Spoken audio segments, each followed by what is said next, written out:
All right, guys, so today we have a little bit of troubleshooting.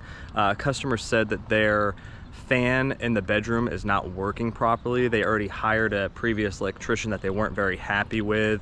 They said all the other fans have been working the way they're supposed to, except for the bedroom one that they just had replaced.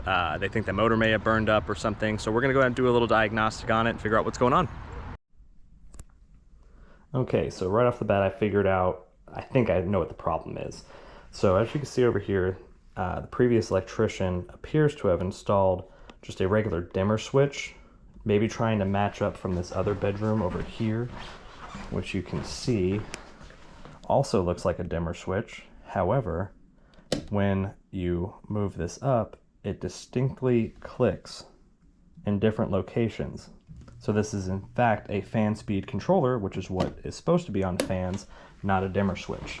So if you come over here, turn this on, you can hear the fan trying to spin up. It's just going, and you can see that this just slides. There's no different positions for the actual controller. So I'm thinking that's probably what the issue is. Hopefully they didn't burn up the fan. The customer did originally think it was the fan, so did buy a new one just in case, but we're hoping we can just change this out to a fan speed controller, which is the proper switch that's supposed to be here, and hopefully everything works for her. All right, so we already got the cover plate off here. Take a look at the switch.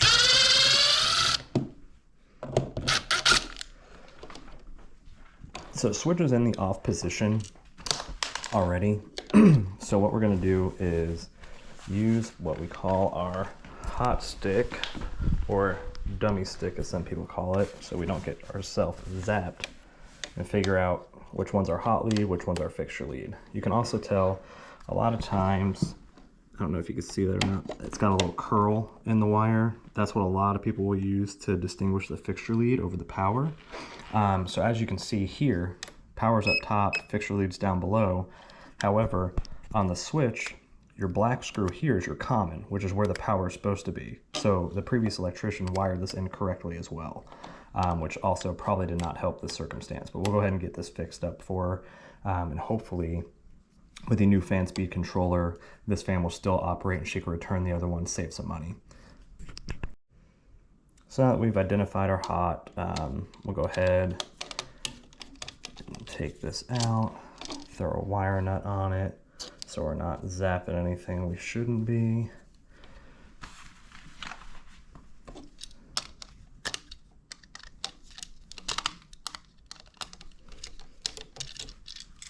And our new fan speed controller is a little bit different. This one actually controls both a light switch and the fan here.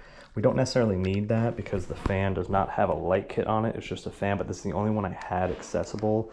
So we're gonna go ahead and just install this. And as you can see, this box is pretty tight and it has these tabs on it right here. So in order to get the switch to fit in properly, we'll go ahead and break these tabs off, just so it's a lot easier to get to fit in there properly.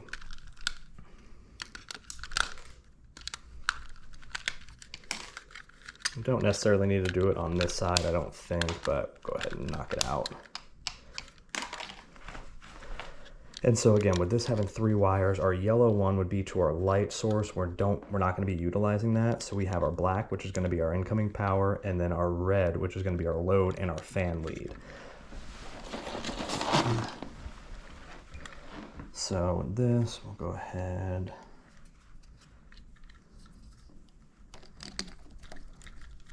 Get that nutted together. And you always want to try to twist these until you can see the wire start wrapping around itself. That's how you know you have a pretty good connection there. And just make sure that hopefully nothing happens in the future. And since we're not using this, go ahead and throw another nut on that. Just gonna go ahead and clip this off so you need it. Hopefully it doesn't touch anything it's not supposed to. Go ahead and wire nut that. And then we have our hot, same thing. We just wanna make sure we are getting a good solid connection there. Tighten it down. You can see the wire start wrapping around itself there, which is what we need. So now that we got our new switch installed here, We'll go ahead and test it out.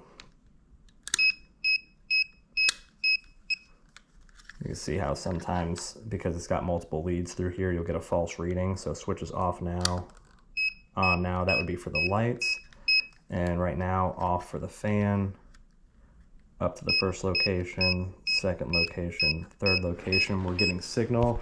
Bad news, fan is not spinning. So unfortunately, it looks like how the previous electrician had it wired, it did just burn up the motor possibly. So we're gonna start with just taking down the canopy, checking the wiring, see if we're getting power up there like we're supposed to. If we are, we know it's probably the motor that's gonna be bad now, and unfortunately, it looks like we're gonna have to replace the fan.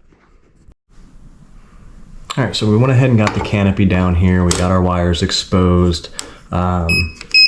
Looks like we have power going to where it needs to. We're gonna go ahead and triple check here. Yep, fan speed controller is in the on position.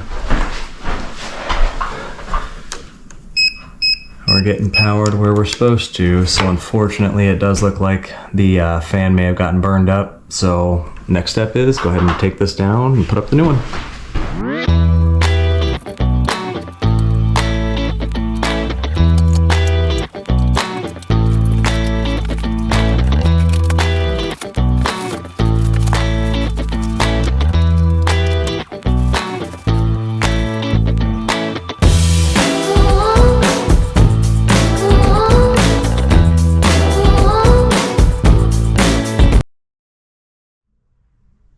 So as you guys could see, I just got the old fan down, opened up the new one. The customer is very specific. She did not want it to be controlled by a remote. She wanted it to be able to be controlled by the fan speed controller on the wall. The problem is the new fan has a remote. So there's really no way to bypass this. The problem being, it has this special,